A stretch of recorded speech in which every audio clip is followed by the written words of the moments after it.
So we've arrived at Caesarea Philippi, about an hour north of the Sea of Galilee. Yes. And walking up to it, this thing is just enormous. It's huge. It really is a beautiful location, and there are a number of things here I want to show you.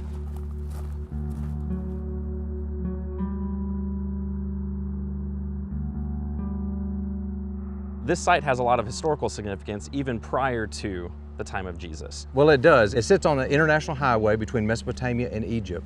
And so there was a lot of traffic through here. Okay. People would come through the city, they would trade here, they would stay here, but they would also come here to worship. And what they worshiped was a grotto and temple dedicated to the god Pan, and that's where the name Paneas came from. Okay. Now, since then, the word has changed a little bit, and we now call it Banias. Okay. Changed the P to a B. And this was set up by Herod Philip II, the son of King Herod. Okay, so this is Herod the Tetrarch. Mhm. We read about him. Correct. And in this same area, we also have something that was built in dedication to one of the Caesars, Caesar Augustus. And we don't know that it was exactly right here, but it was here in Caesarea Philippi, somewhere in the area. That's correct. King Herod built 3 temples. One was here at Caesarea Philippi, there was another one at Caesarea Maritima, and there was another one at Samaria. And we have examples of some of that. You know, we have some of these pillars, some of these capitals, but besides that, I mean, what most people come to see is the remains of those temples and the sacrificial site to Pan. That's correct. And those are just up the hill over there. Okay.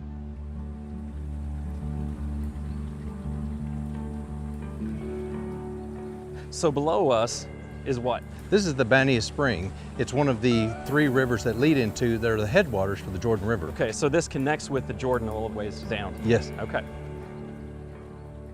When we first walk up, it's very peaceful. You've got one of the headwaters rolling by, but then when you turn the corner and go up the hill, it's just this stark red cliff face with temple ruins. The sun is baking you. Coming up here, we've got this cave with a big rock in it. Right. Well, this is where the sanctuary of Pan once stood. The grottos are on up the hill here. The sanctuary used to sit right here, right in this grotto. There was water that flowed out of Mount Hermon down through here. And what they would do is they would bring a goat and try to sacrifice the goat, and they would throw the goat into the water. And if the goat sank, that was good. If it did not and it floated, that meant that Pan rejected their sacrifice. Unfortunately, at that point, the next sacrifice was a child, and so they would bring a child up here and throw the child into the water. That's horrible. Yes. So at some point, this was all filled in. Water's Yes. not flowing out anymore. No, it was all filled in. There was a huge building here, and the water would flow out and it'd flow down to the stream where we were below. Okay.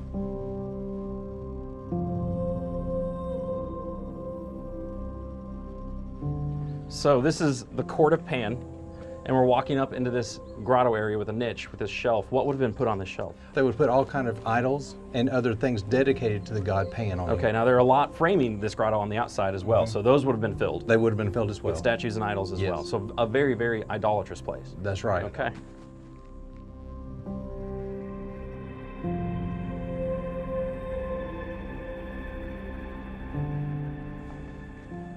So we've got this arch, the niche right there. Yeah. And the temple would have come out from here and sat on this platform. Of course, a lot of it has fallen down over the years. So this whole floor has sunken in. Yes. You were saying seismic activity in the area. That's right. This is where a statue would have sat, here at the court of Nemesis. They would have had a huge temple right here for them to come up and worship. You see niche after niche after niche where they had idol after idol after idol.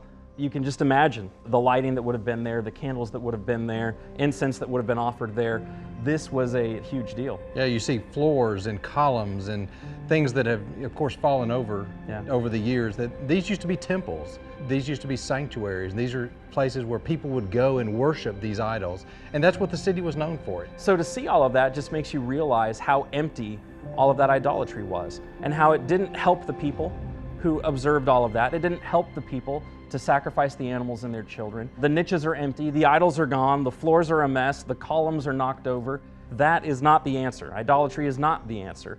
And it didn't benefit those people in the least to worship those things. Normally when you come here and you're helping people understand why this is so significant, there's a specific passage that you like to read and explain. I do. I think it's interesting that as Matthew wrote his gospel, there are some times in which he tells us exactly where things took place, and then there are other times in which he doesn't. For instance, the Transfiguration. We're not exactly sure where that took place. Or something like the Sermon on the Mount. We're not exactly sure where that took place. when he came to this story, he made the specific decision to tell us it happened at Caesarea Philippi. And I'm forced to ask the question, why? Let's read this passage here. Now, when Jesus came into the district of Caesarea Philippi, he asked his disciples, "Who do people say that the Son of Man is?" And they said, "Some say John the Baptist, others say Elijah, and others Jeremiah or one of the prophets." And he said to them, "But who do you say that I am?" Simon Peter replied, "You are the Christ, the Son of the living God." And I think Peter's response is so significant. If you look at Peter's answer and think about the role of the city and the nature of the city and the grottos and temples and everything that are up on the hill, what he's doing is drawing a distinction between the living God that Jesus is the Son of and the dead false idols here in Caesarea Philippi. And I think that's exactly why Matthew told us this event took place here. So by going up there and seeing the temple to Pan, they're contrasting those dead idols with who Jesus is. Correct. Who he's claiming to be. Peter is saying that's who he now believes Jesus to be. That's correct. Being here and seeing that helps put all of that in perspective. It helps me visualize exactly what Jesus was trying to communicate, what he was trying to compare and contrast. I'm so glad that we came here to see all of that. Absolutely. For any Bible student, that text is probably one of the most critical or important pinnacle passages in the entire New Testament. And so to go to the place, the region where Jesus asks that question and Peter answers it is just huge.